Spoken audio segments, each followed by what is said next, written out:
¿Qué ocurre cuando el poder político, las fuerzas armadas y el crimen organizado son aliados con un mismo fin? ¿Quiénes son los principales afectados? ¿La sociedad, el país, las personas que trabajan para ellos? Y sobre todo, ¿qué pasa cuando quienes trabajan para uno y otro lado son obligados a traicionar a los suyos? Bueno, pues este y muchos otros temas escabrosos, tremebundos y sobre todo negros de un México contemporáneo en el cual estamos inmiscuidos todos nosotros, se desarrollan en esta primera novela de Jorge Díaz Cuervo, que además de rector de la universidad se lanza como autor de ficción de obra negra y vamos a conversar con él en este episodio de Las Formas del Fuego. Muchas gracias por acompañarnos.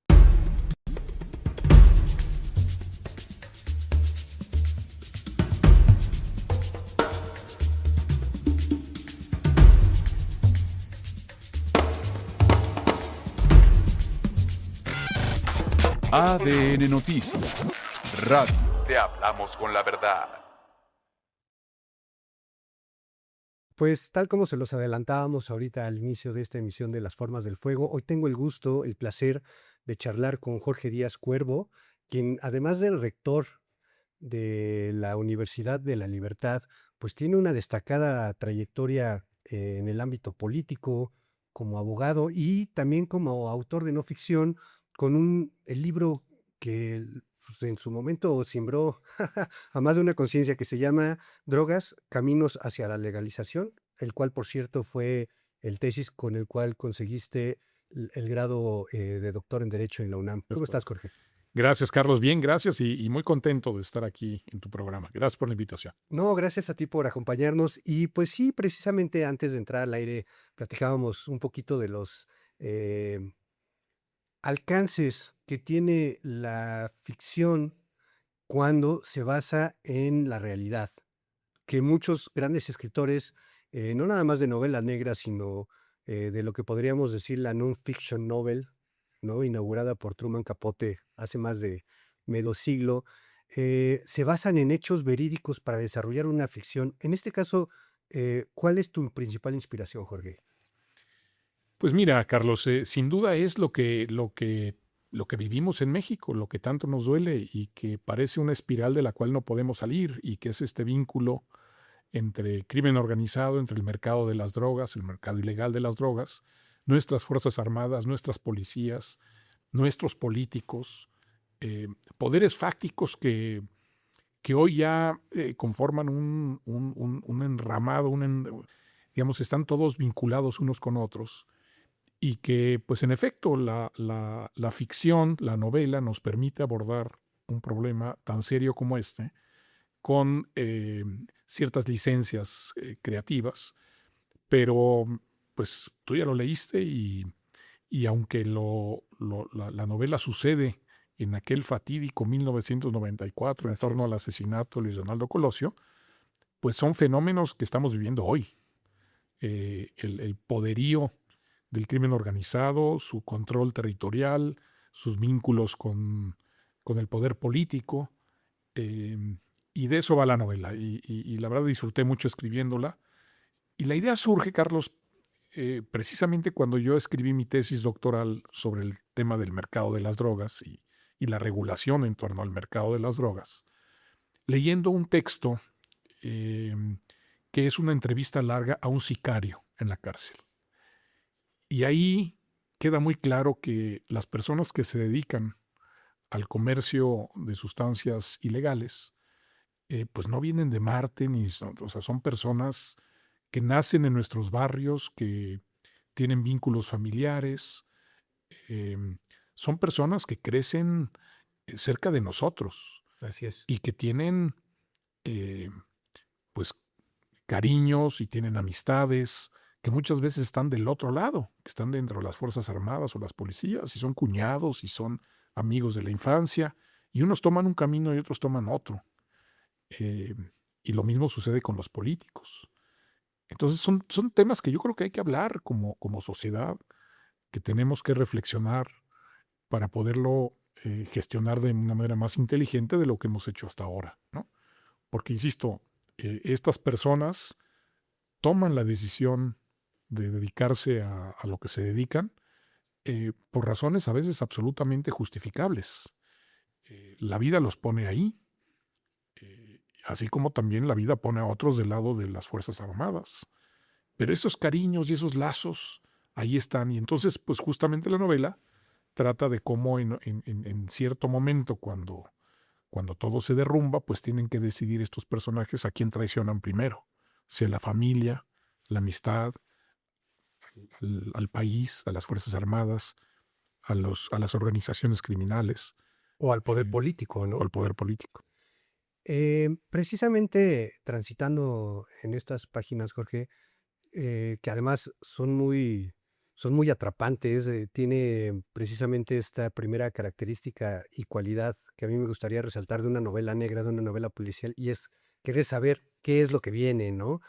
Eh, Partimos precisamente del magnicidio de Luis Donaldo Colosio, que me parece que, pues, no sé si llamarlo piedra angular, pero sí es un hecho que perfiló al país en el que actualmente habitamos, ¿no?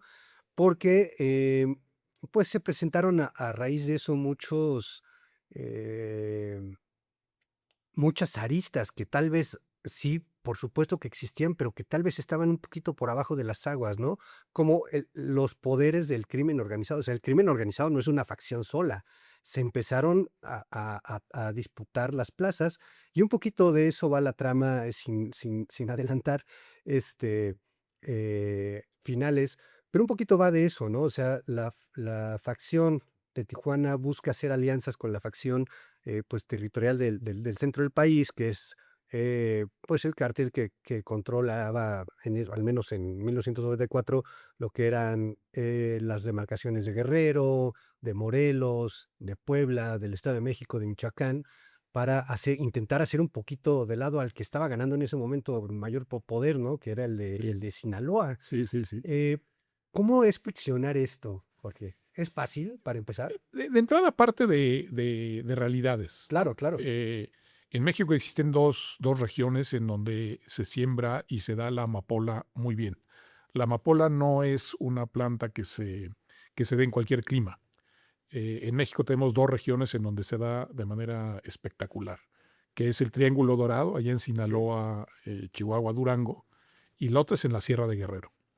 Entonces, la hipótesis que lanzo es que, bueno, en esos años crece mucho el mercado de la heroína y obviamente pues era un mercado que controlaban pues el cártel de Sinaloa, que era quien tenía el acceso a estos sembradíos de amapola para de ahí producir opio, ¿no? Y heroína y el trasiego a Estados Unidos. Y al ver esa situación, pues los encargados del crimen en Tijuana, el cártel de Tijuana, unos hermanos, por cierto, buscan en efecto aliarse con quienes empezaban a controlar esta parte del centro del país, lo que es Guerrero, Morelos, Puebla, que son otros hermanos, y que pues tenían el control, junto con otros grupos, los rojos, los pelones, etcétera, de la Sierra de Guerrero. Entonces, ese es el contexto, digamos, en donde pues hay un intento de reacomodo de la gestión del mercado para mayor beneficio de estos grupos. Y resulta que en esa campaña electoral, pues, y esto es una hipótesis que se ha manejado desde entonces, pues había intenciones del ex hermano del presidente Salinas de continuar algún tipo de acuerdo o negocio con el cártel de Sinaloa y esto pues le daría mucho más, mantendría el poder de Sinaloa sobre el resto de las organizaciones y es cuando entonces la gente de Tijuana decide acabar con la vida de Luis Donaldo Colosio. Insisto, es una hipótesis. Sí, claro, claro. Yo no la inventé, es una de las hipótesis que se manejaron desde entonces. Yo no creo en la versión del asesino solitario. Que cada vez se cae más, ¿no? Bueno, y bueno, entonces esa es la trama, ¿no?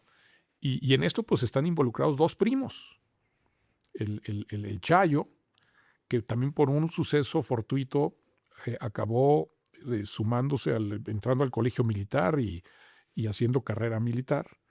Y su primo del alma, el Joe, que toma la otra ruta, que la de ser un sicario, un integrante del cártel de Tijuana. Eh, y pues es esta historia entre dos personas que se quieren mucho, pero que la vida las pone en una circunstancia, en bandos contrarios, y en donde, pues en efecto, es muy interesante hasta el final del libro saber quién es quien traiciona a quién, A ¿no? quién, claro. Y bueno, como toda buena historia, por supuesto que el subtexto maneja más que lo que está pasando, ¿no? Precisamente esta relación de hermandad que hay con estos dos primos, con el Chayo, con Joe, yo lo veía, eh, claro, guardando las distancias y también al tratarse de géneros distintos, pero es algo que vemos desde los griegos, es decir, dos personas que se quieren, pero que el destino, como bien mencionabas ahorita, los tiene sirviendo pues a personas que están en un nivel más alto al que ellos tal vez aspiran ocupar o llegar algún día, pero pues que si mientras pasa o no pasa, pues son peones, ¿no? Son Y instrumentos, ¿sí? son instrumentos. Y en este sentido, creo que sí es muy importante que nos platiques en estas altas instancias políticas de las Fuerzas Armadas, por supuesto del crimen organizado, que parece siempre nos los presentan como si fueran grandes antagonistas y como si no se llevaran bien y como si uno hablara más del otro todo el tiempo. Sí, sí, para afuera, pero para adentro son una corporación muy, pues muy, como de muégano, ¿no? O sea, sí tienen alianzas entre ellos. Sí, bueno, las apariencias engañan y en efecto, en toda organización, en toda institución hay pugnas internas, eh, y hacia afuera siempre todo el mundo hacemos aparentar que Que nos cae mal el de enfrente. exacto, y que adentro estamos muy cohesionados, cuando la verdad es que adentro hay pugnas. Y también en esta novela, pues se narra un poco eso, ¿no? Esos conflictos de intereses que hay al interior de las Fuerzas Armadas, en donde hay buenos y leales servidores a la nación, Claro. pero donde también hay manzanas podridas que están buscando otros intereses. Y bueno, pues ahí entra también en juego una senadora, ¿no? En la novela, los intereses del partido gobernante en ese entonces, del PRI, Así es. eh, y un personaje que aparentemente no daba para mucho al inicio de la novela, Karina, ¿no? Hermana del Chayo y la La prima del hermana del Joe. Chayo y prima del Joe, que acaba siendo un personaje muy interesante, ¿no? Porque se va descubriendo que es mucho más perversa de lo que Estremecedoramente originalmente perversa, así es. parece. Y, y bueno, pues me divertí mucho, sobre todo recreando estos ambientes, ¿no? Conozco bien esa zona del estado de Morelos, la zona de Temisco, de Zapata, el pueblo de Acatlipa, de Xochitepec, o sea, toda esa zona donde ha habido mucha violencia criminal, sigue habiendo. Eh, y también Tijuana, que es una frontera vibrante, donde pasa de todo. Quienes hemos visitado Tijuana, uno no puede sino asombrarse de toda la energía que se vive en esa axila, en esa esquina del país y su relación con los Estados Unidos. Eh, digamos, la frontera más eh, conflictiva que tenemos por muchas razones.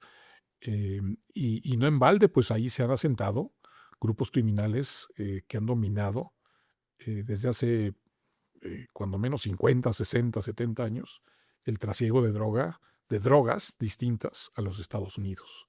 Entonces, pues yo invito a quienes tengan gusto e interés por estos temas a echarle un ojo a la novela. La verdad sí intenta transportarnos a lo que debe ser hoy en día ser parte de una organización criminal o de las Fuerzas Armadas o de las policías y estar teniendo que lidiar con este gran problema nacional, teniendo además cariños, aprecios, afectos del otro lado, ¿no? Del bando contrario. Así es. Y sobre todo, ya lo mencionabas, descubrí que las personas no son quienes uno cree que son, ¿no? Que yo creo que es una de las grandes, hablaba del subtexto, de las grandes enseñanzas de esta primera novela que tú nos traes hoy en la mesa. Y yo quisiera preguntarte, ¿cuánto tiempo te tomó pergeñar las páginas de Lazos de Traición, Jorge? Pues bastante tiempo, porque lo hice en mis tiempos libres. Que De deben de veras, ser muy pocos siendo rector. de veras lo disfruté mucho en las vacaciones y eso, lo disfruté mucho. Le puse mucho cariño a la escritura, porque estoy convencido de algo, y déjame decirlo así, Carlos. El origen socioeconómico de nuestras Fuerzas Armadas y policías y de los sicarios y de quienes controlan las drogas es el mismo. Es un estrato bajo. Es un estrato bajo, pero son los mismos barrios, las mismas colonias, los mismos pueblos, de donde surgen unos y otros. Así es. Es decir, repito, perdón que suene trillado, pero no vienen de Marte, o sea, surgen de nuestras propias culturas, en nuestras propias familias, y unos toman un camino y otros toman el otro. Y eso creo que hay que entenderlo para comprender lo complejo de la dimensión humana de este problema. Y creo que como país no hemos sabido gestionar de manera inteligente un mercado trillonario como es el mercado de las drogas. Al fin y al cabo es un mercado de sustancias que personas consumen, y que a países como México, pero particularmente a México, nos ha hecho mucho daño intentar erradicar ese mercado a balazos, de manera punitiva, cuando, pues como todos quienes hemos estudiado un poco de economía, pues sabemos que los mercados los define la demanda, no la oferta. Tú puedes tener el mejor producto o prestar el mejor servicio según tú, pero si no hay quien te lo consuma, si no hay demanda, pues no hay mercado. Aquí lo que pasa es que hay demanda de estas sustancias y nos hemos empeñado por una decisión tomada desde principios del siglo XX en erradicar el consumo de estas sustancias por preceptos sobre todo morales, Carlos. Entonces, digamos, esta novela no está desvinculado de aquel ejercicio académico que hice para obtener el doctorado, que es revisar muy bien si la guerra contra las drogas, si esta visión punitiva respecto al consumo de sustancias psicotrópicas está funcionando o no. Y desde mi punto de vista, ya hay países que están probando distintas maneras de gestionar estos mercados con mucho mejores resultados socialmente hablando. Yo creo que México ya nos tardamos en hablar del tema y en buscar opciones que nos permitan hacernos menos daño entre nosotros, entre los mexicanos. El mercado ahí está y la gente va a seguir consumiendo. Y en todo caso, pongámosle foco a los problemas de salud que genera en algunas personas, porque no todas, el consumo de estas sustancias.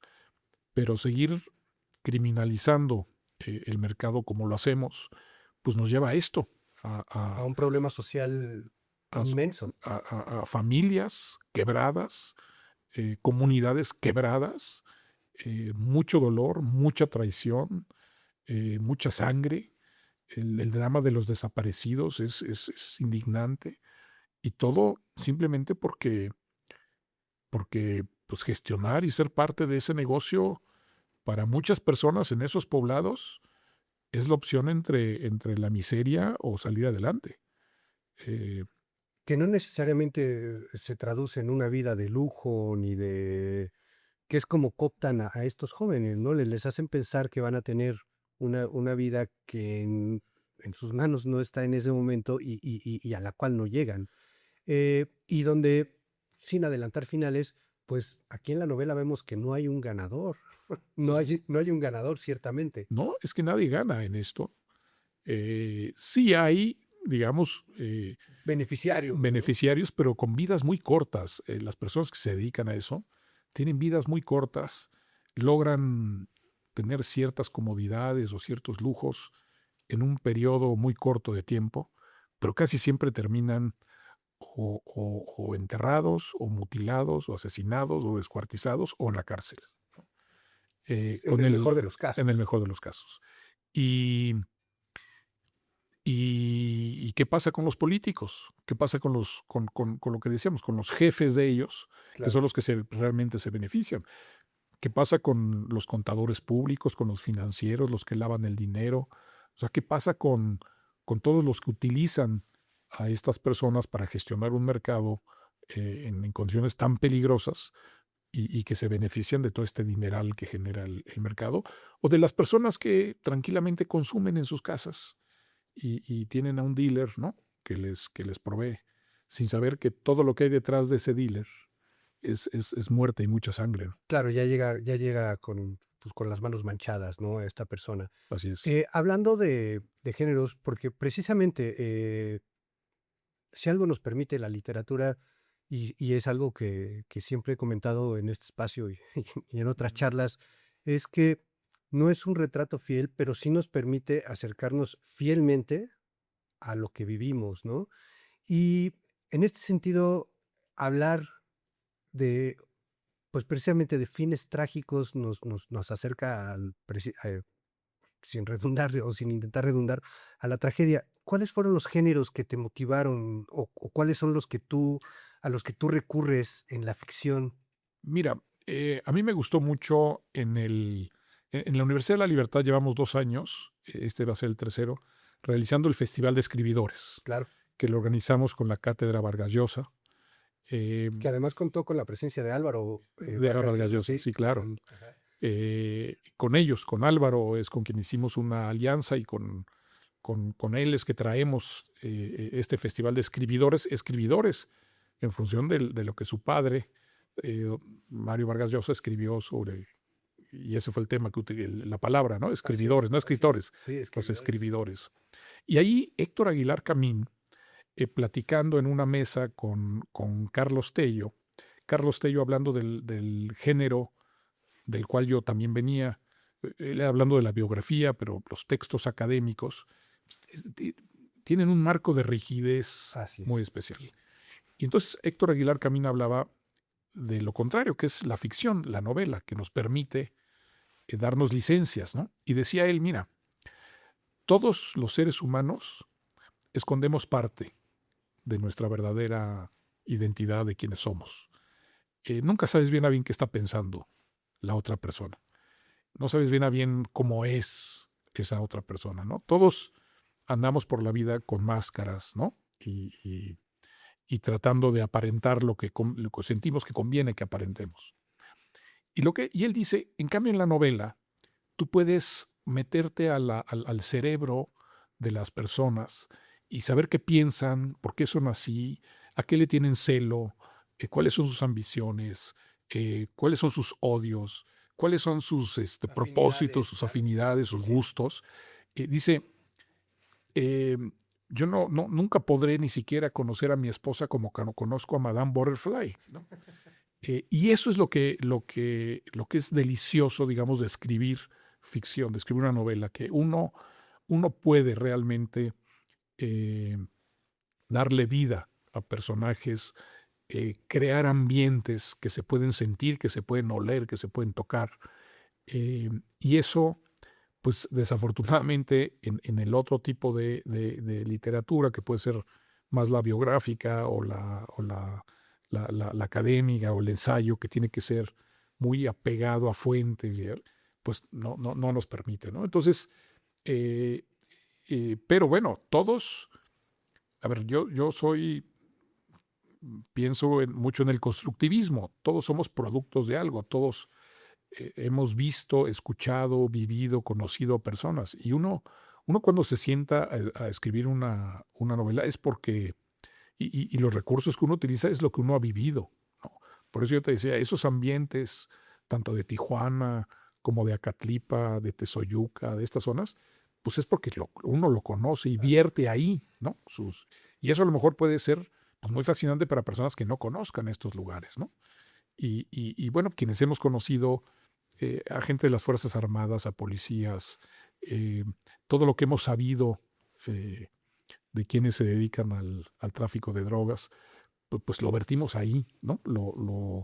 Y entonces se parece mucho a la realidad. Claro, claro. Se parece mucho a la realidad. Sí, quien no haya estado en una campiña francesa, pero lee Madame Bovary, uno vive como Exactamente. vive ¿no? Una persona francesa del siglo XVIII, ¿no? Del Exacto. siglo XIX. Exacto. Eh, Precisamente Mario Vargas Llosa tiene un ensayo muy entretenido, muy elucidador, que se llama La orgía perpetua, y Ujú. habla de esto que tú comentas, cómo nos dejamos llevar por algo que no es verdad, o sea, él lo dice tal cual, ¿no? Un novelista te está contando una mentira, pero su maestría consiste en contarte una mentira que te entretenga, que te deje una enseñanza, que te mueva un sentimiento y que tú vas a creer porque estás haciendo una comunión con él. Le estás diciendo, mire, yo te voy a creer lo que me estás contando siempre y cuando seas honesto. Y en este sentido yo reconozco que tu texto es tu novela, esta primera novela, que me Ujú. parece muy arriesgada, es honesta, está muy bien aterrizada, no puede uno dejar de leerla, ¿no? Porque tiene esta cualidad que ya mencionaba de la novela negra, de es que qué le va a pasar al Joe, es que qué le va a pasar al Cheyo, cómo van a salir de este embrollo, van a seguir siendo cuates, qué onda con esta niña Karina, de dónde Sí. sale. Y bueno, pues yo la invitación precisamente a que se acerquen a Lazos de Traición, por supuesto, y nos estamos perfilando a la parte final de las formas del fuego, Jorge. Siempre hacemos un cuestionario de salida. Aquí la entrada es libre, pero la salida tiene un Ok. costo. Muy bien. Es un cuestionario precisamente basado en el cuestionario Proust, Ajá. de Marcel Proust. Y lo que siempre nos gusta es decirle a los invitados que es flujo de conciencia, preferentemente una palabra, pero nunca es a una palabra. Ok. Ok. Entonces, si te parece bien, nos arrancamos con el cuestionario. Claro que sí. ¿Qué palabra crees que podría definir algún rasgo de tu carácter? Consistencia. Consistencia. Bueno, sí, claro, para ser maestro en economía, Dicen que tiene que ver también con que soy Tauro, ¿no? Entonces, por pero creo que supuesto. la necedad y la consistencia son distintas. Muy bien. ¿Cuál es la palabra que más odias si es que tienes alguna? Em, me odio la palabra amor. Me parece que se ha convertido en un fetiche y se ha convertido en un elemento más de mercadotecnia, y en aras del amor se justifican barbaridades. Claro. Me parece que es una palabra que cuando la gente la usa este, con cierta superioridad, este, realmente me incomoda, ¿no? El amor. De acuerdo. ¿Cuál es tu palabra favorita por rara? Eh, mm, Muy buena pregunta. Este, mm, eh, Se me viene a la mente una en inglés que es serendipity.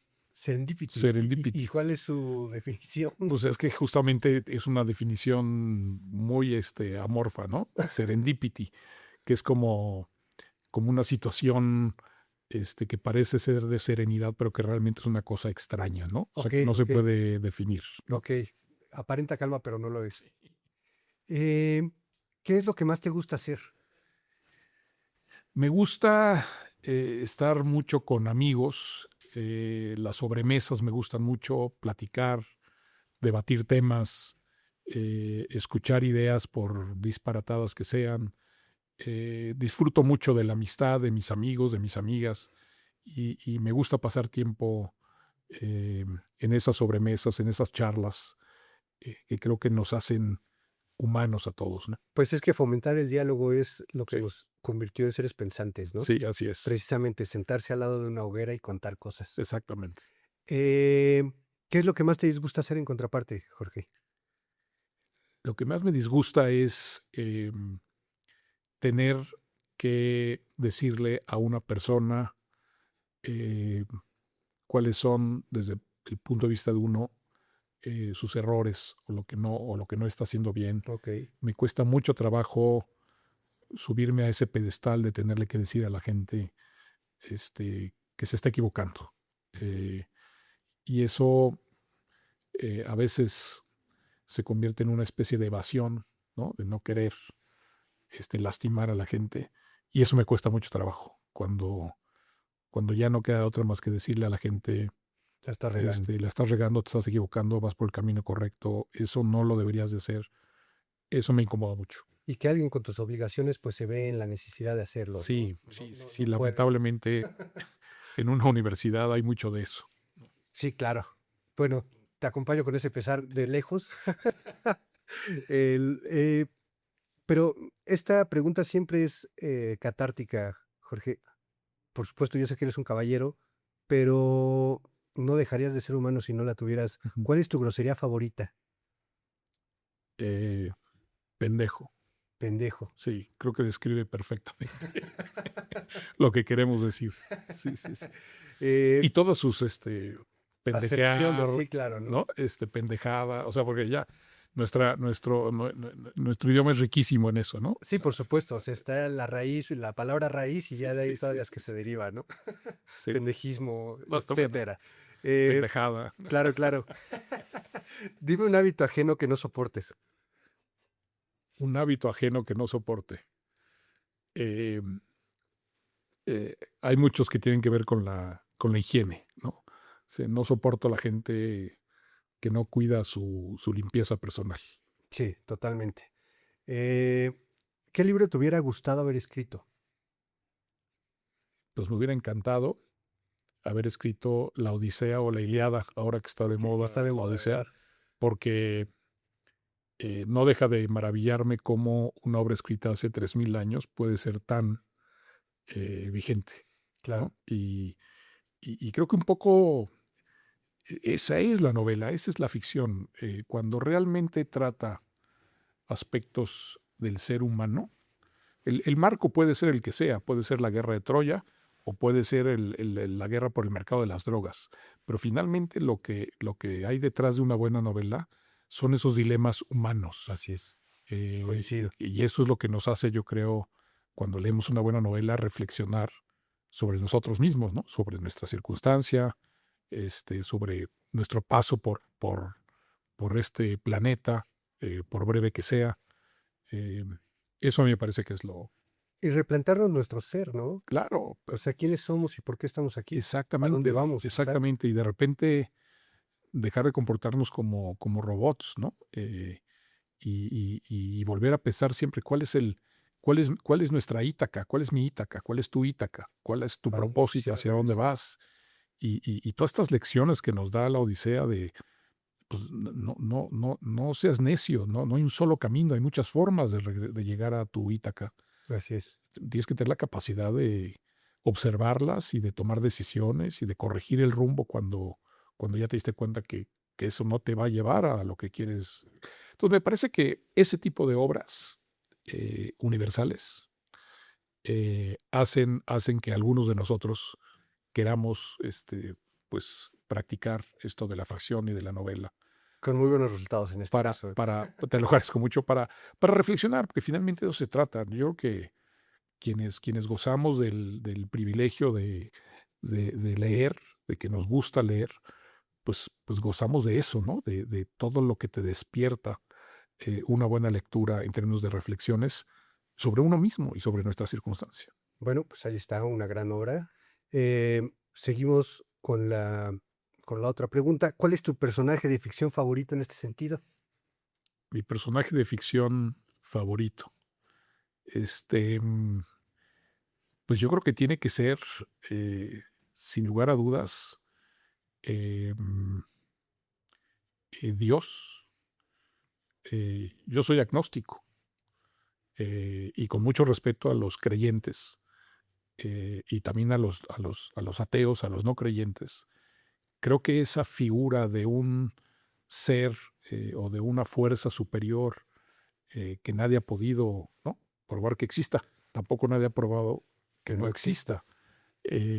Me parece fascinante. O sea, todo lo que hemos hecho como humanidad a partir de, en su momento, dioses, diosas o un solo dios, eh, me parece increíble. Acabo de regresar de un viaje a Israel, fue a Jerusalén, y es increíble lo que ha generado la humanidad a partir de pues de ese ser, para muchos ficción, porque ha tomado muchas formas, ¿no?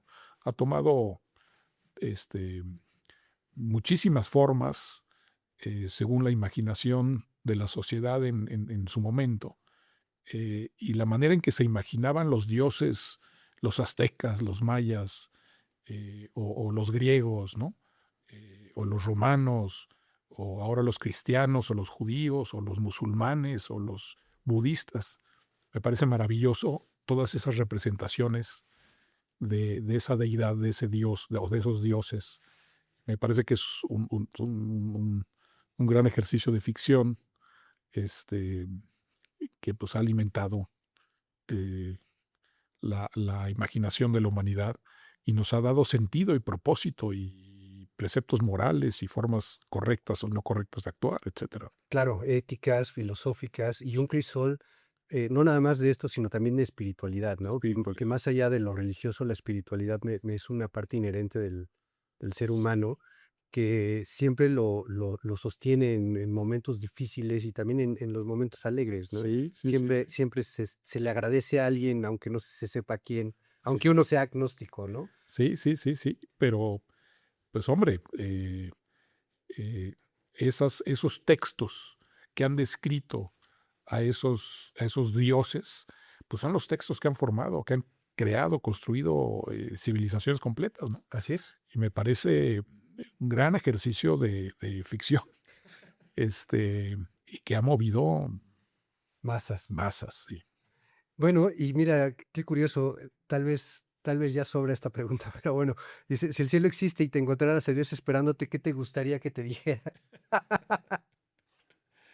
Pues me gustaría que me dijera que puse un granito de arena para construir una mejor sociedad, un mejor entorno del que yo encontré. Yo creo que en el fondo todos aspiramos a eso, ¿no? A hacer algo para mejorar eh, a nuestras familias, a nuestros hijos, el lugar en el que trabajamos, ¿no? A nuestros semejantes.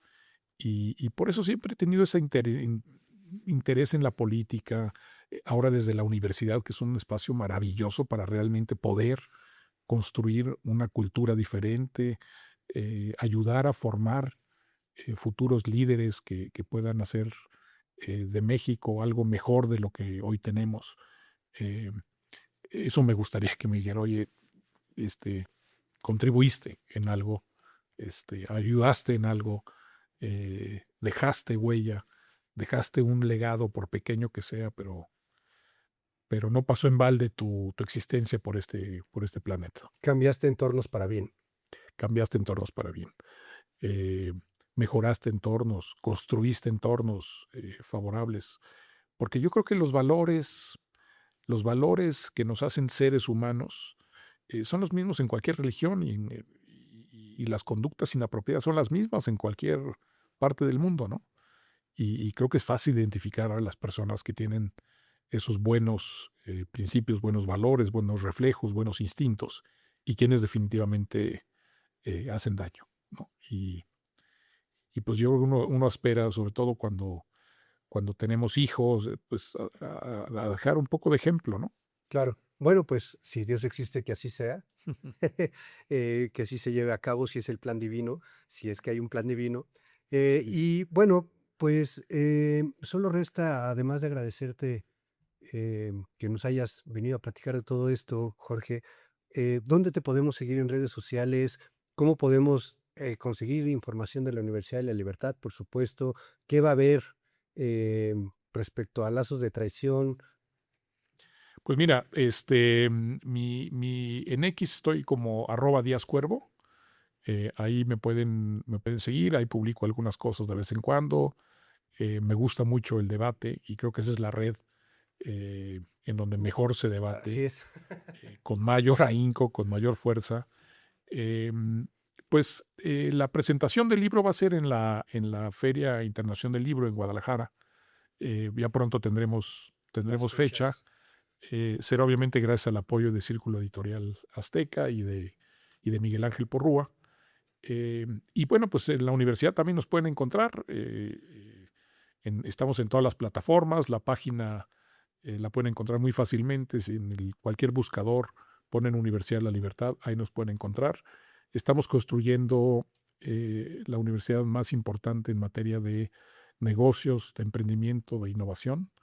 Va muy bien la universidad. Por segundo año en el ranking de universidades innovadoras, estamos como la número 1 en México, número 5 en América Latina. Y en eso estamos tratando de reposicionar y revalorar el papel del empresario y de la empresa en nuestro México.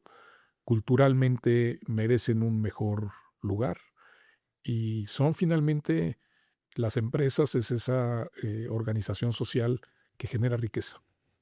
El gobierno no genera riqueza. El gobierno lo que debe hacer es construir entornos de seguridad, de certeza jurídica, de certeza respecto a la propiedad privada y dejar que los individuos, los seres humanos con nuestra creatividad, generemos riqueza a través de mejores productos y mejores servicios.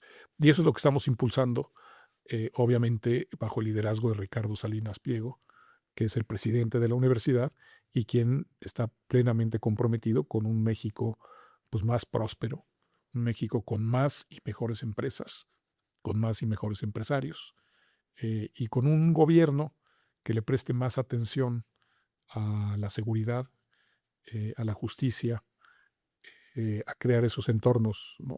Que requerimos los individuos para desarrollarnos y que deje de estar administrando o queriendo administrar farmacias, trenes, líneas aéreas. Ahora quiere fabricar vehículos, ¿no?, eléctricos y mañana no sé qué se les vaya a ocurrir, pero creo que necesitamos ahí también reflexionar sobre cuál es el papel de un gobierno, de un Estado y cuál es el papel de los empresarios, de las empresas y de los ciudadanos en lo individual. Y bueno, y si me permites apuntalar un par de cosas, se llevan a cabo, no nada más para los estudiantes, pues eventos culturales, como ahorita está el Gabinete de Curiosidades, ¿no? Precisamente tomado de piezas de la colección privada del señor Ricardo Salinas. Está el Festival de Escribidores, hay conferencias, y esto está abierto al público, lo cual hace Sí, un bastión del pensamiento a la Universidad de la Libertad, pues necesario en el México de hoy, ¿no? sí. Acabamos de inaugurar hace un par de meses la Galería de Arte de la Universidad de la Libertad, precisamente con una exposición temporal de Que es magnífica, yo ya fui, es magnífica. piezas muy seleccionadas, piezas muy representativas de esas curiosidades intelectuales de Ricardo y de María Laura. Así es. Vale la pena visitarla, porque si no, pues los tendrán que invitar a sus casas para que vean esas obras. La verdad, muy, muy impresionante. Aprovecho el 9, 10 y 11 de septiembre. Tenemos también por tercer año consecutivo el Radical Innovation Summit. Vienen grandes mentes de todo el mundo a hablar de la frontera del conocimiento, dónde estamos en todos los aspectos que tienen que ver con innovación. Y después, como bien dices, tendremos hacia noviembre el Festival de Escribidores. Viene Leonardo Padura, nuevamente una gran cantidad de escritores muy, muy reconocidos de Iberoamérica y están todos invitados.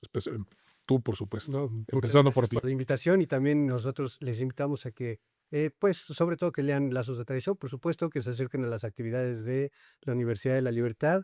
Y bueno, pues esto fue todo por el día de hoy. Les agradecemos y nos vemos en la próxima emisión de Las Formas del Fuego. Gracias, Jorge. Gracias, Carlos. Gracias por la invitación.